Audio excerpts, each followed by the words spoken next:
J'avais bien dit. Cependant, selon les dernières révélations que nous avions reçues, les méchants vont connaître la poudre et le feu. C'est pas ça. Parce qu'après ça, si ils continuent toujours pas s'entêter, c'est le feu. L'autre feu poudre qui vient deviner. Pas le feu de la dernière fois. Pas le feu de la dernière fois, parce que c'est Dieu qui est en train de faire quelque chose. Il y a un autre feu qui va encore arriver. Un autre feu. Là, vous nous faites encore une révélation. Une révélation que je vous fais. Donc, il faut que nos autorités, les leaders politiques de l'opposition, tout le monde doit mettre de l'eau dans leur vin. Et tout le peuple togolais, véritablement, doivent tourner leur regard vers Dieu. La repentance, changement de mentalité. Chaque fois qu'on s'approche de l'opposition, il y a d'autres qui s'en vont pour détruire les gens auprès de ceux qui ont des armes et de l'argent. Ou bien chaque fois que quelqu'un s'approche du côté pouvoir, on le traite d'aller à la mangeoire. C'est-à-dire qu'il faut que le Togolais se désarme de ces genres de dires.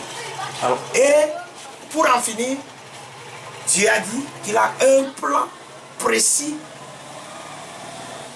de développement, de bonheur pour notre nation. Donc, le jour-là, les policiers étaient là. Je leur avais dit que cette affaire de feu dont je viens de vous parler, ou bien dont je vous ai remis les documents, allait rendre compte à vos autorités. Je sais que quand l'affaire de feu là va arriver, et que ça soit plutôt vous qui puisse dire que effectivement le prophète avait dit et avait montré. J'avais même accepté pour que certains policiers soient dans la salle, mais un des policiers, un clair géant, m'avait dit, il est dans la chose. Il dit que ce n'est pas normal parce qu'ils sont venus pour ma sécurité, mais qu'on leur envoie plutôt les documents, la déclaration liminaire et le reste du document de presse. Et ils ont lu, ils ont compris. Voilà, je ne vous mens pas, parce que le Seigneur dit, un menteur dit que son témoin est à des milliers de kilomètres. Ce n'est pas seulement là-bas. Il y a encore d'autres photos. Voilà. Voilà. Voilà. On finira par dénicher les menteurs. Les menteurs, parce que quand quelque chose doit arriver, si tu es vraiment, je parle de menteurs, nous les hommes spirituels, nous qui nous disons que Dieu nous a envoyés. Dieu vous a envoyés et ceci nous arrive. Ce pays rempli de milliers de pasteurs, je ne m'oppose pas à eux, d'évangélistes, de prophètes d'église, de gens, mais pourquoi eux, Dieu ne leur parle pas? Pourquoi il ne leur dit pas le virus qui vient détruire toujours le Togo? Et chaque fois, c'est à moi, à qui le Seigneur révèle, mais il me traite de prophète de malheur. Mais je ne comprends pas. Mais voilà, les gendarmes n'étaient pas invités le jour-là, mais c'est les policiers qui m'avaient accompagné. Et voilà, les grandes personnalités du corps judiciaire qui sont ici. C'est qui, lui? C'est l'inspecteur général des services juridictionnels. Il était dans la salle. En bas.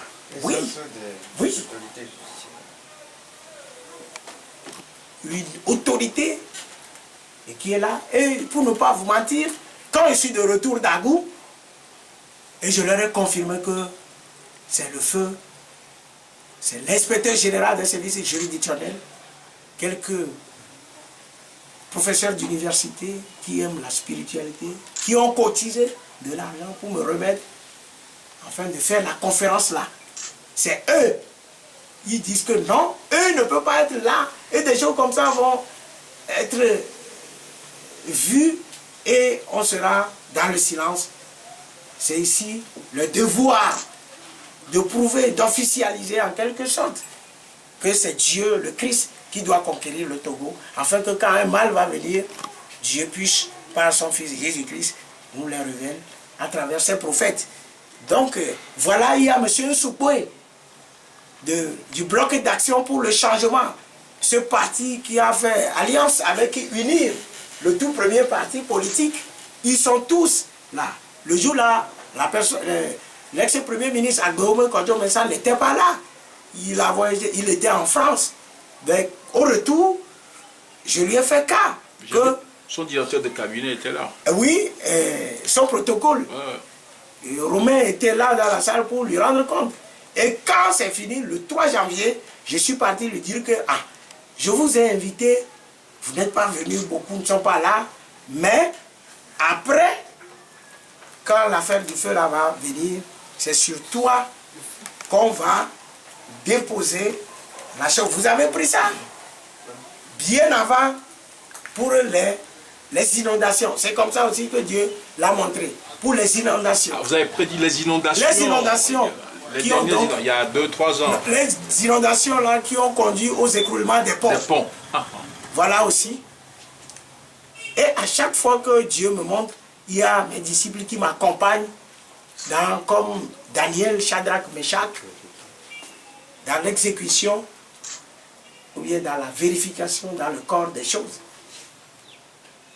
Voilà ce disciple en question. Voilà ce disciple en question qui montrait à la salle. Parce que Edo Elias Mukali, le deuxième vice-président de CONAP, était là. Il a insisté sur l'élément feu.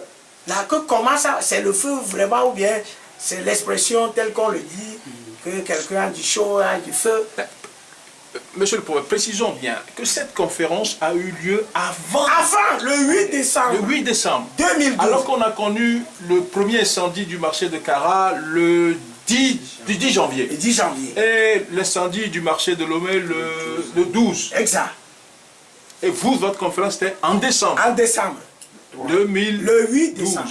J'avais envoyé la lettre. 8 décembre 2012. La lettre, le 3 décembre, j'ai envoyé. Et le 8, la conférence a eu lieu. Et le 27 décembre 2012, Radio Victoire m'a reçu par les journalistes Jacob pour me demander que non, c'est comme j'avais fait encore une conférence de presse et qu'ils veulent savoir ce qui a été dit. Et j'avais dit au peuple togolais que si une année compterait effectivement 13 mois, vous verrez que ce que j'ai toujours dit au sujet des déluges de feu, déluge de palabres politiques, déluge de n'importe quoi, vous verrez que l'année 2012 n'est pas finie. Et j'ai donné Exode 34, si je ne mens pas, verset 10, pour appuyer. J'ai donné également Ésaïe 27, si je ne mens pas, Ésaïe 14, verset 27. J'ai dit que dans cette mission, ou bien dans cette affaire de ce que le Seigneur... Je n'ai pas prononcé quand même sur la radio Victoire le mot feu. Mais j'ai dit ce que Dieu s'est décidé à faire, que les forces de l'ordre ont leur rôle à jouer dedans. C'est pourquoi il me donne Luc 3, verset 14 pour eux, de savoir suivre et de savoir exécuter leur mission. J'avais dit cela. Et là maintenant, monsieur le prophète. Mais ce que j'ai vu, c'est que nos autorités veulent, les autorités togolaises veulent affronter Dieu. Alors, en quoi faisant actuellement, vu la manière dont l'enquête est menée, les arrestations des gens de l'opposition, et puis un petit jeune, tout à l'heure vous avez parlé, en nous parlant de vos révélations par rapport au feu chez vous à la maison, c'est un petit garçon de 5 ans, et puis après une fille de 17 ans, de 11 ans. De 11 ans. Aujourd'hui, dans la réalité, aujourd'hui, par rapport aux arrestations, c'est un jeune homme qui incriminait tout le monde, qui a fait arrêter tout le monde, et il y a quelques jours, il est revenu sur ses aveux. Et comment vous analysez tout ça là? Eh bien, je vous ai dit ce que Dieu a dit, il le fera. Un prophète, c'est quelqu'un qui a été appelé et il a répondu divinement à Dieu depuis le ventre de sa mère. Et Dieu a tissé une communion entre lui, entre eux. Et après, quand lui prie, il reçoit. Quand il reçoit, il ramène au labo pour tester partout les réactifs. Et si ça convient, ce qui est annoncé nationalement, il le délivre. Seulement, ce qui arrive, c'est toujours les conséquences du mépris. C'est les conséquences de sourdes oreilles. de cette politique de sous-oreille, de ce que ce prophète, laissez-le, n'a qu'à chamailler, n'a qu'à vociférer. Que nous, peut-être, quand il dit qu'il y aura les inondations, ce qu'on a trouvé, c'est qu'après les inondations, les aides nous parviendront de l'extérieur et peu partout, pour que nous on profite de ces côtés. Mais il faut que lui prophétise, que nous on soutient peut-être le côté positif, et le mal va vers le peuple. C'est ce que moi j'ai toujours vu. Il faut que le feu là arrive, et que plus tard on dépose ça sur ceux qui nous gênent. C'est en cela que j'ai dit à Dieu, si tel est le cas, s'il y a aussi des opposants, c'est-à-dire des leaders politiques aussi qui sont dans l'affaire, mais qui font semblant de n'avoir rien écouté, eux aussi sont là. Parce que seule la justice de Dieu puisse triompher dans cette affaire de feu. Parce que c'est Dieu qui a utilisé l'homme, la main de l'homme est dedans. Mais après tout, c'est Dieu qui a inspiré l'homme, qui lui a donné cette force machiavélique, cynique, d'agir, en l'oubliant, en le faisant oublier dans sa conscience positive. Alors, au fait, vous avez parlé tout à l'heure d'un second feu, mais cette fois-ci, feu de poudre. J'ai parlé, oui, feu de poudre. Oui, et qu'est-ce que cela veut dire concrètement? Comment pourriez-vous nous expliquer ça? Depuis qu'on a commencé ce débat, quand on est un petit enfant, on comprendra ce que j'ai dit. Je ne vais plus leur parler. Il faut qu'eux-mêmes, ils dirigeantent cette enquête dans le cadre spirituel. Le problème togolais est avant tout spirituel plus que juridico-politique. Alors, est-ce à dire que... Donc, quand je dis spirituel, il faut qu'on remette la barre à terre et qu'on part à zéro. Parce que quelqu'un, on le voit jouer le rôle de plus et moins dans cette déclaration. Mathématicien que nous sommes, quelqu'un qui apporte un plus et en même temps qui retranche, ça fait zéro. Et ça fait qu'on revienne. Et que si effectivement, il y a l'église catholique romaine avec les prêtres, l'affaire du Togo soit même portée au niveau de Rome, pour que les grands cardinaux aillent en inspiration et trouver une réponse et donner. Parce que bien que le pays soit un pays laïque, l'État laïque, ben, pour l'affaire du Togo, on doit examiner pour cette affaire de feu. Nous n'arrêtons pas la justice de ne pas faire son travail. La justice est une institution de Dieu. D'après Romains 13, verset 1 à 12. Et dans Osée 13, verset 11, il ne faut pas que la justice travaille dans sa colère, mais dans l'humilité, et que tout le monde ait de la justice. L'église catholique romaine, l'église protestante, avec ses pasteurs, ses inspirés, les témoins de Jéhovah, ceux qui disent aussi qu'ils voient toutes les congrégations faisant référence à Dieu, puissent apporter quelque chose. Parce que quand on demande au prophète Esaïe, Dieu a l'habitude de te montrer les choses. Retourne encore à ton Dieu pour nous dire quelque chose. Donc, je sais que en ce moment, l'autorité est revenue à la raison. Et ce qu'il me montrera, nous tâterons de le révéler. Et maintenant, on pourra aussi scruter et savoir sur quelle piste. Maintenant, dans le corps, on engage la chose et arrêter les vrais coupables. Parce que quand on les arrête, la loi doit être appliquée. Parce que la loi est avant tout spirituelle. La loi est esprit, d'après Romains 7, verset 14. Donc on leur applique la loi. Oui. Oui, en fait, vous dites que le problème togolais est purement spirituel que juridico-politique. Alors, quelles sont les démarches spirituelles que vous entrepreniez, étant donné que maintenant, il y a une avalanche de malédiction entre guillemets et qui s'abat sur le Togo et les Togolais? Oui, j'avais dit entre-temps, mes premières démarches, j'avais dit que Dieu a dit c'est Aoumezou qui serait là au poste convenable, parce que je ne dirais pas des disciples. Il a été à l'école du prophète Esaïe. Depuis, ce n'est pas aujourd'hui qu'on a vu qu'il est ministre, premier ministre, qu'on veut jouer sur son titre pour faire quelque chose. Donc lui peut jouer peut-être un grand rôle dans les démarches propres à mon niveau, en faisant ce qu'il y a de mieux. On a besoin d'une autorisation venant du chef de l'État qui puisse nous libérer, aller vers les lieux et dire le mot Et si vraiment Dieu a accordé, d'après nos démarches, nos sacrifices paroliers, le peuple sera témoin. Et au niveau de l'opposition également, savez-vous que avant que ce mouvement CST naisse, à Javon était venu vers moi et j'avais dit cela sur les antennes. Les gens ont mal interprété à Javon. Alors que moi je faisais croire aux gens que si pas me garde, vous voulez s'en prendre à ce mouvement, c'est-à-dire injustement, la main de Dieu est là. Mais toutefois, que, comment on l'appelle, sache qu'il est venu sur le mont Saint demander quelque chose à Dieu. Donc de temps en temps, s'il veut se manifester et que l'esprit boude dans l'autorité, je vais lui demander au Seigneur où est-ce qu'on peut rester, et ça va attirer la masse qu'ils veulent et que l'autorité aussi serait contente pour que effectivement l'autorité sache que soit on me relâche, le peuple me relâche, ou bien le peuple est de mon côté. Ce qu'il n'a jamais fait. Et moi je ne peux jamais prétendre obliger Dieu à aller vers lui. C'est lui qui est venu vers Dieu. Et Dieu n'étant pas là, il a quelqu'un qui est à sa place. On ne se voit pas. Autrement, oui, autrement dit, vous rejetez le fait que la première manifestation du CST soit déroulée à Descamps. Oui. Pourquoi?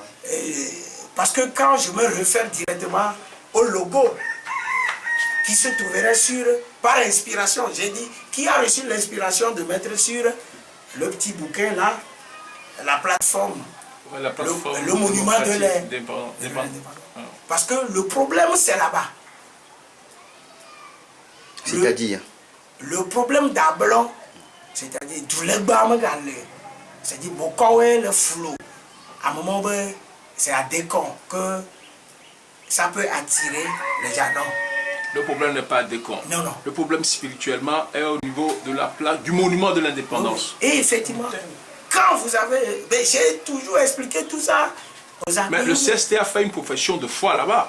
Eh bien, pourquoi au départ, c'est-à-dire à la suite, ils n'ont plus continué? C'est leur lieu fétiche. Mais comme ils ne veulent pas s'approcher de Dieu pour recevoir des conseils, et ceux-ci, ils ont péché. C'est-à-dire, la responsabilité est partagée. Donc Dieu profite de sa colère dans l'autre corps, qui s'inspire chaque fois à continuer à jouer le rôle de Bouddha Losso dans la vie des Togolais en leur versant de ça, à leur envoyer du feu, jusqu'à ce qu'on a aujourd'hui.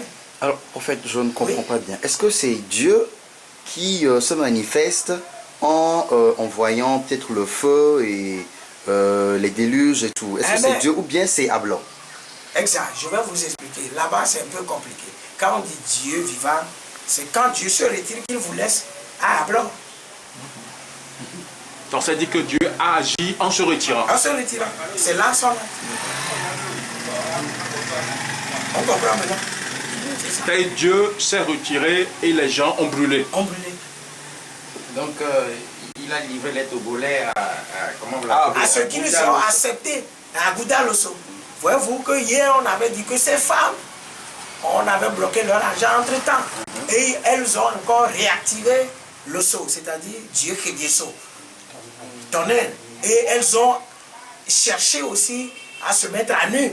Donc déjà toutes ces inspirations, le Seigneur Jésus-Christ a dit, quand vous voyez une femme, que vous êtes déjà inspiré de la voir, donc déjà quand le fort intérieur de toutes ces femmes commençait à s'inspirer cette tuure, elles ont déjà envoyé Kébieso sur le Togo. Elles ont souillé le Togo. Le Togo, déjà, par la simple parole. Nous avions posé des actes sans avoir su. Et le drapeau, le voile de Kébieso, c'est le rouge. Donc tous ces événements, c'était lourd. C'était à Ablon, dans sa manifestation numéro 6.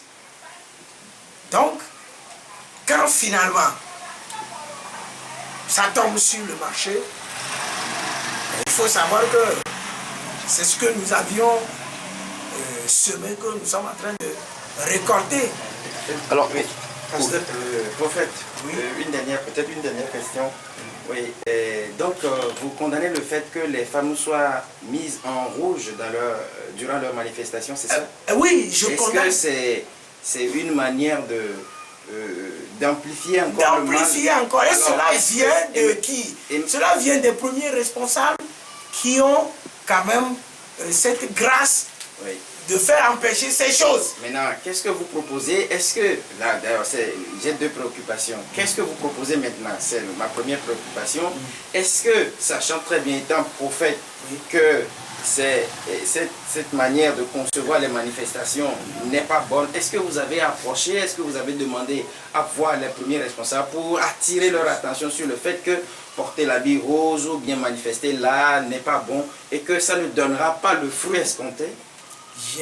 Monsieur Zeus, maître Zeus à Javon, allez lui demander. Il a dit, qui suis-je qu'à un moment donné, c'est mon disciple. Vous voyez, un de mes disciples qui est toujours derrière Agbéomé. C'est-à-dire pour que les manifestations ne ramènent pas de mort. Je lui dis des prières pour qu'il ne vient pas pour prier, mais il est là pour que mon onction puisse faire quelque chose. Mais ça a été toujours quand même ce que les gens n'ont pas voulu. Je l'ai toujours envoyé approcher Zeus.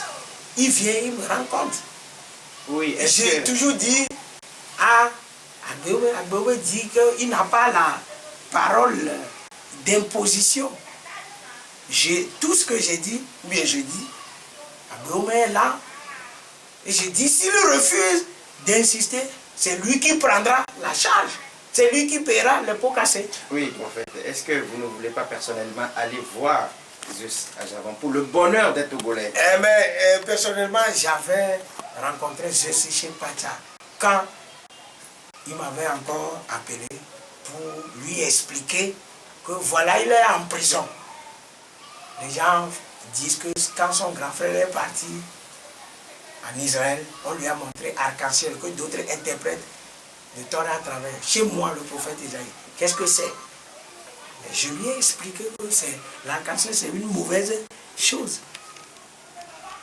Dieu dit qu'il nous reconnaît par sa communion, bien son accord par ce arc-en-ciel que nous appelons les sept sceaux négatifs.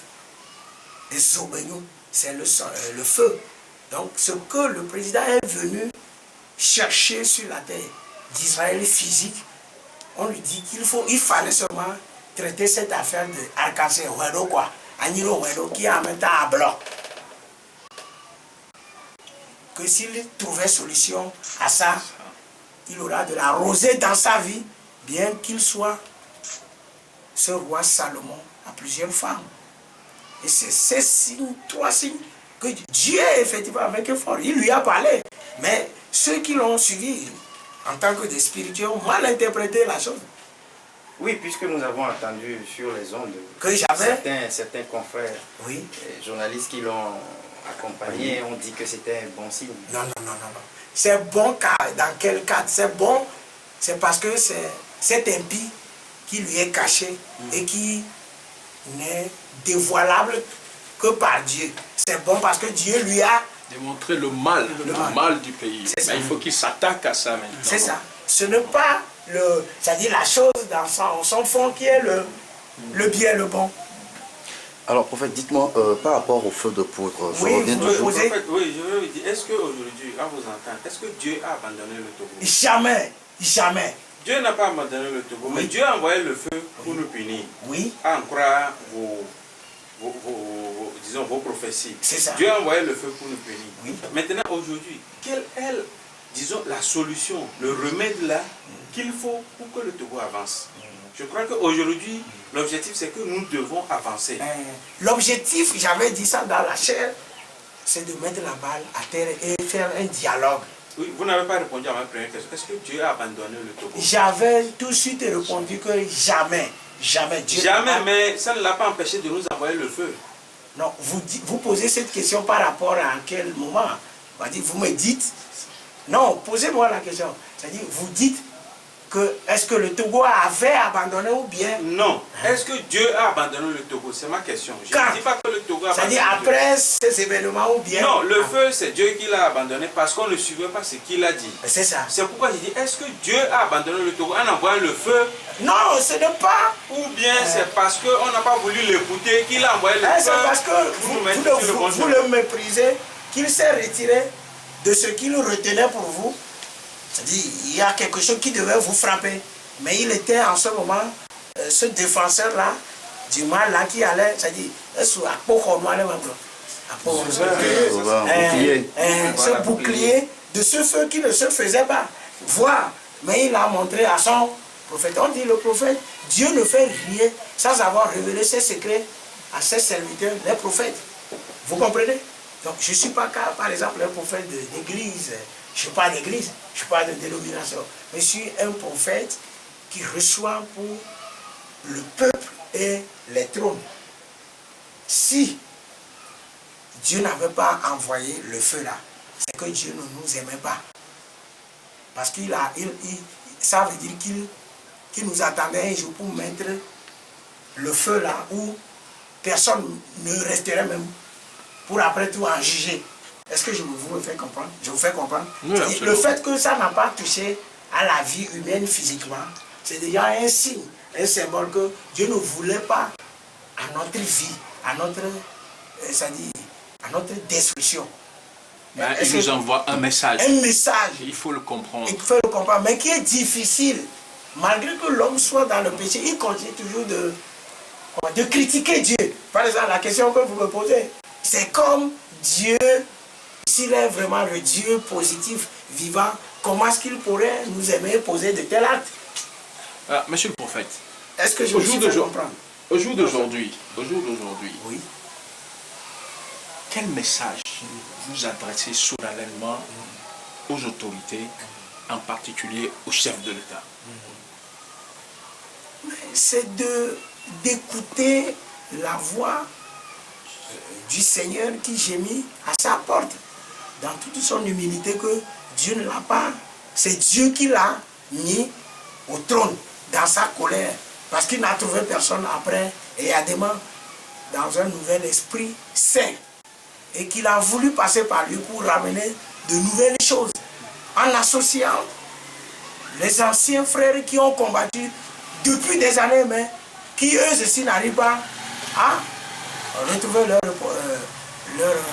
résultat escompté. D'être ensemble et comprendre définitivement que nos parents, nos aïeux, dans leur recherche du bonheur pour les fils de ce peuple, ont touché certaines parties, certaines choses qu'il ne fallait peut-être malheureusement pas toucher, mais qui ne provenaient pas d'eux. Et que finalement, Dieu étant le maître de l'histoire, dans Ésaïe chapitre 48, a su révéler un des fils pour qu'il s'humilie et privilégier le dialogue, c'est-à-dire le rapprochement et échange d'idées. Donc ce que je peux préconiser, c'est que le chef de l'État, qu'il sache que s'il y a des gens qui l'entourent, qui se font les Manitou, comme quoi c'est eux qui l'ont mis là-bas, qui se débarrassent d'eux, que Dieu est à son contrôle, que rien ne puisse lui arriver si ce n'est la décision venant de Dieu lui-même, et d'être à l'écoute du peuple, et surtout, en conclure, au moins tourner son regard vers Dieu à travers sa prophétie là, et lui-même, pas par personne intermédiaire, interposée, écoute. Si c'est des semaines, si Dieu sait qu'il veut comprendre, au fait fond, il n'est pas un enfant. Il a embrasé des écoles exotériques. Quand le message là ira dans son sens ésotérique, il comprendra. Pour que ce message puisse plus tard servir quelque chose de positif, tout en continuant c'est-à-dire leur fonction politique. Ceci n'empêche pas, ne bloque pas le développement du pays, mais que le travail soit amorcé spirituellement. Parce que quand nous allons toujours continuer par vouloir nous inspirer de cet esprit qui est là, mais qui est déjà révélé, nous n'allons que pondre des événements malheureux. Amen. Alors, prophète, je reviens toujours à cette histoire de poudre de feu. Enfin, peut-être pour une première question, dites-nous, est-ce que ce feu de poudre sera dirigé encore une fois sur le peuple ou bien sur les autorités? Et ma deuxième question, Vous aviez parlé ou évoqué, sur une chaîne, de la mort de certains responsables ou autorités. Qui seraient impliqués. Dans cela. Alors, est-ce que vous pourriez nous parler un peu de ça éventuellement? Est-ce que vous avez des noms? Bon, pour le moment, Dieu ne m'a pas encore révélé des noms parce que si ça doit arriver, il faudrait que l'autorité compétente puisse reconnaître en moi ce que je cherche, ce que je dis, et me donner, c'est-à-dire ce pouvoir de le dire. Donc si j'ai même les noms d'après mes propres révélations, donc c'est comme j'embête finalement les autorités mises en place par Dieu. Alors le feu, le second feu, cela sera dirigé sur qui? Le peuple ou les autorités? Mais quand la tête est gênée, c'est-à-dire quand la tête est touchée, c'est le peuple. Ça profite à qui? Quand l'affaire du feu là est arrivée, c'est nos autorités qui sont mal vues à l'étranger. Et cela salit le Togo, le peuple togolais. Alors, entre Dieu et l'autorité, qu'est-ce qui a la puissance? C'est Dieu ou bien c'est l'autorité sur la terre? Ben je sais, non, ne le gênez pas. Ce qui l'inspire, il me parle, je sais, libérez-moi. Je vais lui répondre. Entre l'autorité et Dieu. Qu'est-ce qui est le plus fort? Mais toi-même, tu dois savoir que c'est le Créateur qui est le maître des créatures. Voilà. Alors si Dieu vous inspire, oui, on n'avait qu'à faire fi de l'autorité. Eh ben, c'est vrai, on dit aussi que quelque part dans la Bible, non, vous avez l'esprit du prophète, cette autorité qui n'a pas voulu vous entendre, est soumis au prophète. Oui, mais vous avez déjà fait signe à cette autorité qui n'a pas voulu vous écouter. Oui, je sais vos indignations, je sais que vous êtes de mon côté. Mais il faudrait que... Non, c'est pas une question d'être de votre côté ou de ne pas être de votre côté. Mais c'est une question de sauver aujourd'hui le peuple togolais qui est en souffrance. Oui. Et nous allons tous nous atteler à arriver à cet objectif. Que vous soyez prophète, un béni de Dieu, moi ça m'importe que l'essentiel que moi en tant que jeune je veux vivre, c'est le bonheur de tout un chacun. Des 6 millions de Togolais que nous sommes. Mais vous n'êtes pas les seuls, la seule nation au monde. Les 6 millions là ne veulent rien dire chez Dieu. Mais seulement Dieu voulait prendre notre petite surface là pour faire quelque chose de terrible lors de l'humanité. C'est vrai, il a dit respecter les autorités puisque c'est moi qui les ai instituées. Mais seulement on n'a pas su dans quelle sphère, dans quel sentiment Dieu les a institués. Mais je dis aujourd'hui que le pouvoir fort vient de Dieu, mais en colère. D'après Osée 13, verset 1. C'est ça, non? Oui. Je ne vais pas mentir. Oui. Donc, c'est vrai, je ne peux pas les embêter. Il faudrait que eux, si cela s'avère tel que vous me posez la question, je devais moi-même m'en passer d'eux pour aller sur les 7 fleuves en question, les 7 montagnes, et faire de mon mieux de ce que je peux faire. Mais la loi est l'émanation de l'esprit. Les articles viennent de Dieu. Donc je ne peux en aucun cas défier tel le plan de Dieu. On les attend. Alors, prophète, dites-nous, comment voyez-vous l'avenir de ce pays et l'avenir de ce régime? C'est vrai, l'avenir du Togo doit être traité en vous répondant à cette question sur 2 niveaux. Il était dit que l'indépendance du Togo, dont je vous avais parlé, qui a été avant tout spirituelle, pour être vue dans le corps physique, a été scellée par le livre d'Ésaïe, chapitre 21, versets 11 à 12, officiellement, par Sylvanus Olympio, où il était dit « La nuit serait longue, mais le jour vient ». Autrement expliqué, nos souffrances telles que vous le dites, les journalistes et nous tous, nos souffrances vont perdurer. Mais certes, un jour, l'éclaircissement, l'explication à nous tous viendra. Et quand la vérité éclate, le mensonge disparaît. Et si le régime est effectivement un régime de vérité, le régime serait là, toujours. Mais si c'est un régime de mensonge, vous verrez sa disparition. Parce que le Seigneur a dit dans 1 Corinthiens 3, verset 13, qu'on va les éprouver par le feu. On a dit, je ne parle pas du feu là, mais c'est l'autre expression qui dit, on va les passer par le purgatoire. Et si tes œuvres sont vues par Dieu, parce que nous les hommes, on va dire, ce que la personne l'a fait est mauvaise. Mais si c'est le plan de Dieu, que lui est en train d'exécuter pour que sa gloire vienne, il le maintient. Merci, monsieur le prophète. Pour une toute dernière question, donc, non, je n'ai pas fini, car il a... non, ou bien c'est ça. Vous avez parlé de... Oui, c'est-à-dire de l'avenir du pays et de ce régime. L'avenir du Togo, c'est prospère. C'est prospère. Toujours avec le régime fort? Oh non, j'avais dit, il faut que fort soit en repentance véritable. Tourne son regard véritablement vers Dieu vivant, qui lui révèle l'impie, qui fait que ses efforts ne se voient pas. Il s'efforce. Il a fait beaucoup d'efforts, mais le peuple n'est pas d'accord. Il dit que Dieu n'est pas d'accord dans les corps. Il faut que ça change chez lui. Ben comment? C'est pour cela que Dieu a envoyé son prophète pour lui libérer, lui délivrer ce qui handicape la chose. Selon nos informations, la dernière fois, au cours de votre émission à la Radio Légende, vous avez dit que toute personne impliquée dans l'affaire des incendies et qui ne dit pas la vérité, qui ne se révèle pas, mourra.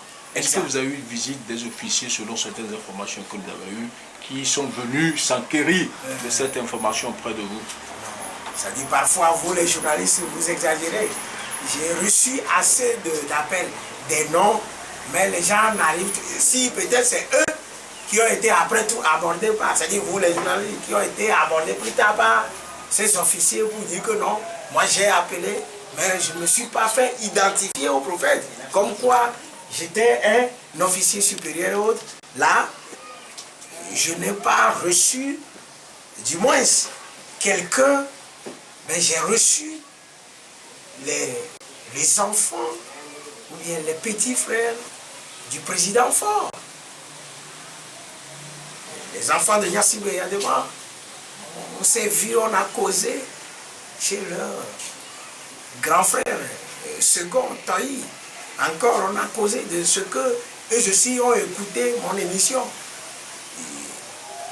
Il y a le président national du Bloc d'action pour le changement qui m'a abordé.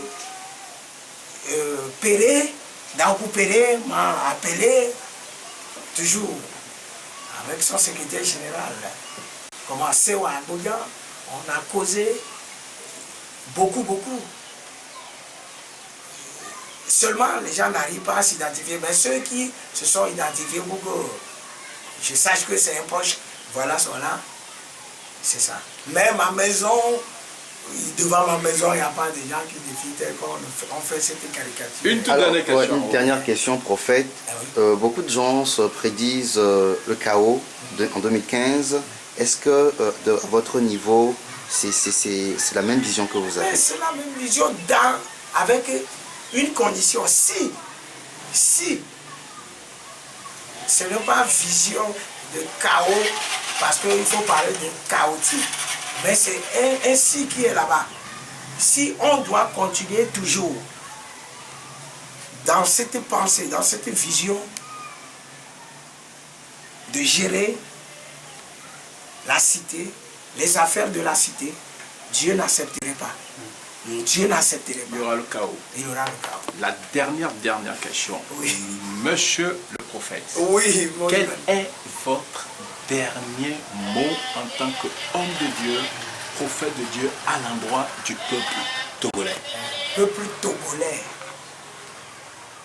je vous invite à prier. D'abord, demandez à Dieu si le prophète Ésaïe qui vous parle, c'est quel Dieu qui l'anime, c'est quel esprit. Parce que je vois que d'autres diabolisent ce que Dieu nous apporte pour nous sauver. Ma toute première, c'est-à-dire mon tout premier vœu, c'est que chaque Togolais n'a qu'à prier et recevoir la réputation de cette clinique qui prétend venir les guérir. J'insiste encore, peuple togolais, pas seulement peuple togolais, peuple ghanéen, peuple un peu partout qui nous écouterait sur cette chaîne du monde, n'a qu'à prier Dieu pour qu'on lui révèle est-ce ton envoyé dont on attend la venue, pour que si le prophète ne doit pas être reçu dans sa propre nation, au moins que des délégations étrangères viennent parler au chef de l'État, aux autorités. Et deux, je veux que Dieu fasse tout et tout, peuple togolais, pour vous, pour qu'on déniche les vrais coupables de cet acte criminel qu'on a imputé à des gens que Dieu m'a dit, innocents, qui ne sont pas ni de loin, ni de proche. Dieu me l'a dit. Et ce n'est pas quand moi j'ai vu le feu et ces problèmes sur lesquels nous tombons, blablabla, comme ça, que j'ai commencé à vociférer. Ils auraient pu m'écouter parce que le journaliste Edo Elias Moukali était là dans la salle avec certains corps judiciaires. Ils pouvaient poser plus loin l'affaire pour voir si le feu doit venir. Quels sont les lieux stratégiques que nous pouvons protéger pour la vie du peuple? Ils n'ont rien fait. Donc, mon dernier mot, c'est la prière et la recherche de la connaissance de la vérité. Et nous estimons que le Saint-Esprit puisse animer le directeur de l'enquête, le procureur Paul, dit que Dieu soit avec lui pour qu'il revienne souvent dans le Saint-Esprit pour mener cette affaire à bien, afin qu'un jour, d'autres peut-être qui vont vouloir le discréditer, voir en lui le vrai. Amen. Merci.